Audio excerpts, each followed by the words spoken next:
जय हिंद दोस्तों। स्वागत है आपका आपके अपने YouTube channel AK exam way to success सीखो जमी पर और उड़ो आसमां पर। दोस्तों, जैसा कि आप सभी लोगों को पता है, इस चैनल के माध्यम से आपको यूपी ट्रिपल एससी व अन्य एग्ज़ाम से संबंधित ऑथेंटिक जानकारी दी जाती है। तो यदि आपने अभी तक इस चैनल को सब्सक्राइब नहीं किया है तो चैनल को सब्सक्राइब कर लीजिए और बेल आइकन प्रेस कर दीजिए, इससे कि जब भी कोई भी इन्फॉर्मेटिव वीडियो इस चैनल पे अपलोड हो तो उसकी जानकारी सबसे पहले आपको मिले। दोस्तों, जैसा कि आप सभी लोगों ने थंबनेल देख लिया होगा, तो एक बहुत बड़ी अपडेट निकल के आ रही है UP PSC RO ARO exam के संबंध में। यूपी पीएससी आरओ एआरओ की परीक्षा तिथि में भी बदलाव हो चुका है दोस्तों, और सबसे बड़ा बदलाव दोस्तों एग्ज़ाम पैटर्न में भी हुआ है। तो आज हम इस वीडियो में जानेंगे अब यूपी पीएससी आरओ एआरओ का एग्ज़ाम कब होगा और परीक्षा पैटर्न क्या रहेगा। तो यदि आप चैनल पर नए हैं तो चैनल को सब्सक्राइब करके बेल आइकन प्रेस कर दीजिएगा और वीडियो को पूरा देखिएगा दोस्तों, बिना स्किप किए हुए। चलिए दोस्तों, वीडियो को शुरू करते हैं और अपने इम्पोर्टेंट टॉपिक पे हम बात कर लेते हैं। दोस्तों, जैसा कि आप सभी लोगों को पता होगा कि अब तक यूपी पीएससी आरओ एआरओ का एग्ज़ाम सिंगल डे में होता था और 2 पालियों में होता था। जीएस प्रश्न पत्र अलग पाली में होता था और हिंदी प्रश्न पत्र अलग पाली में होता था। पहले जीएस का पेपर आयोग के द्वारा कंडक्ट कराया जाता था, उसके 2-3 घंटे बाद फिर हिंदी का पेपर आयोग के द्वारा कंडक्ट कराया जाता था। जीएस का पेपर 2 घंटे का होता था, 140 क्वेश्चन आते थे, और हिंदी का पेपर 1 घंटे का होता था, जिसमें 60 क्वेश्चन आते थे। लेकिन अब इस पैटर्न में आयोग के द्वारा बदलाव किया गया है। क्या बदलाव किया गया है अभी हम आगे वीडियो में जानेंगे, लेकिन उससे पहले मैं बता दूं कि जो डेट आयोग के द्वारा यूपी पीएससी आरओ एआरओ के लिए फिक्स किया गया था उसमें अब बदलाव कर दिया गया है। तो चलिए अब हम देखते हैं कि अब यूपी पीएससी आरओ एआरओ का एग्ज़ाम कब होगा। तो दोस्तों, जैसा कि आप देख रहे हैं, समीक्षा अधिकारी सहायक समीक्षा अधिकारी प्रारंभिक परीक्षा 2023 के आयोजन के संबंध में महोदय, उपर्युक्त विषय के संबंध में मुझे यह अवगत कराने का निर्देश हुआ है कि आयोग द्वारा समीक्षा अधिकारी सहायक समीक्षा अधिकारी आदि प्रारंभिक परीक्षा 2023 का आयोजन दिनांक 22 दिसंबर 2024 एवं 23 दिसंबर 2024 को 3 पालियों में किया जाना है। तो दोस्तों, अब आपको स्पष्ट हो गया होगा कि पहले ये एग्ज़ाम सिर्फ 1 दिन होना था, लेकिन अब ये एग्ज़ाम 2 दिनों में होगा और वो भी 3 पालियों में होगा। अब ये 3 पालियों में कैसे होगा आगे मैं आपको अभी समझा रहा हूँ।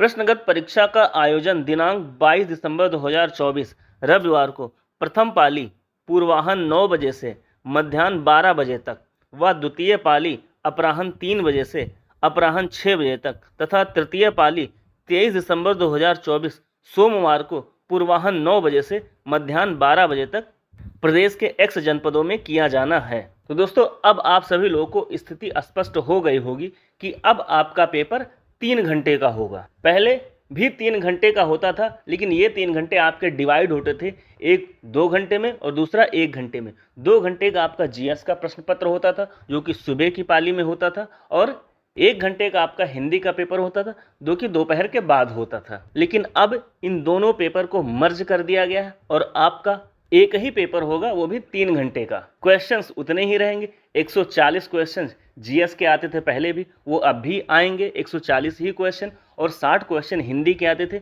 वो भी अभी वैसे ही आएंगे 60 क्वेश्चन। टोटल 200 क्वेश्चंस आएंगे और 3 घंटे का होगा दोस्तों, और ये 3 घंटे अब आपको इकट्ठे मिलेंगे। तो आपका 22 दिसंबर को 9 बजे से 12 बजे तक पहली पाली, उसके बाद फिर 3 बजे से 6 बजे तक दूसरी पाली होगी, फिर अगले दिन 23 दिसंबर को 9 से 12 फिर पहली पाली में ही आपका एग्ज़ाम कंडक्ट करवा लिया जाएगा। तो दोस्तों, अब इस पेपर में भी निश्चित हो गया कि नॉर्मलाइजेशन होगा, क्योंकि जब भी कोई भी पेपर अलग अलग शिफ्टों में और अलग अलग दिन होता है तो उस पेपर में नॉर्मलाइजेशन बिल्कुल पक्का होता है दोस्तों। तो इस पेपर में भी आपको नॉर्मलाइजेशन देखने को मिलेगा, लेकिन अभी तक कैसा नॉर्मलाइजेशन होगा ये क्लियर नहीं है। ये चीज़ जब आयोग के द्वारा फुल नोटिफिकेशन निकाल के बताया जाएगा तभी क्लियर हो पाएगा कि नॉर्मलाइजेशन किस आधार पर आयोग के द्वारा किया जाएगा, क्योंकि इस प्रकार से पहली बार ये एग्ज़ाम होगा और पहली बार ही नॉर्मलाइजेशन होगा दोस्तों इस आरओ एआरओ के पेपर में। दोस्तों, अब ये बदलाव बहुत सारे अभ्यर्थियों के ऊपर अलग अलग प्रभाव डालेगा, क्योंकि बहुत सारे अभ्यर्थी सोच रहे होंगे कि ये चीज़ गलत हुआ और बहुत सारे अभ्यर्थी सोच रहे होंगे कि ये चीज़ सही हुआ।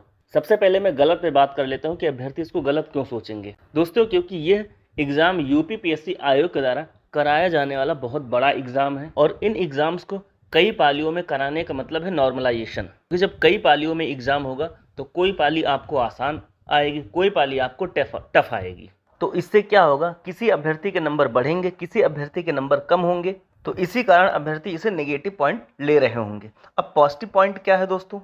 पॉजिटिव पॉइंट ये है दोस्तों कि अब आपके पास अधिक समय बचेगा। कैसे बचेगा? क्योंकि दोस्तों जीएस के आपको 140 क्वेश्चन के लिए सिर्फ 2 घंटे मिलते थे और हिंदी के 60 क्वेश्चन के लिए आपको 1 घंटे मिलते थे, लेकिन ये दोनों अलग अलग पालियों में होते थे, इसलिए आप कभी कभी जीएस के टोटल क्वेश्चंस को अटेम्प्ट नहीं कर पाते थे क्योंकि आपके पास समय का अभाव होता था। और वहीं पर हिंदी के क्वेश्चंस को आप 30 मिनट में ही करके बैठ जाते थे, आधे घंटे आप सिर्फ कमरे में वैसे ही बैठे रहते थे। तो अब क्या होगा दोस्तों कि अब आपके पास हिंदी का समय बचेगा और जो हिंदी का समय आपके पास बचेगा वो आप जीएस में यूटिलाइज करेंगे, क्योंकि आप सभी लोगों को पता है कि इसमें हिंदी के कुछ फिक्स टॉपिक हैं, उन्हें फिक्स टॉपिकों से क्वेश्चंस आते हैं। यदि आपकी तैयारी अच्छे से है हिंदी की तो आप डेफिनेटली 25 से 30 मिनट में पूरा का पूरा सर्कल भर के आप 30 मिनट में कंप्लीट कर देंगे। तो जो आपका 30 मिनट एक्स्ट्रा बचता है उसको आप जीएस में यूटिलाइज कर लेंगे। फिर आपके पास जीएस के लिए 2 से बजाय 2.5 घंटे का समय होगा। तो इस वजह से ये इसका पॉजिटिव पॉइंट है। लेकिन आपका काम क्या है दोस्तों? आपका काम सिर्फ ये है कि आपको पॉजिटिव चीज़ें सोच के चलनी है।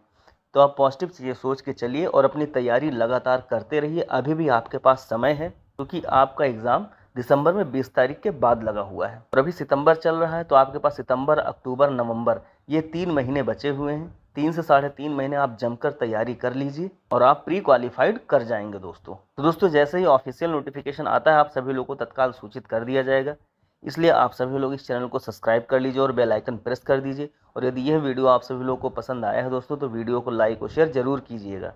वीडियो में लास्ट तक बने रहने के लिए बहुत बहुत धन्यवाद दोस्तों।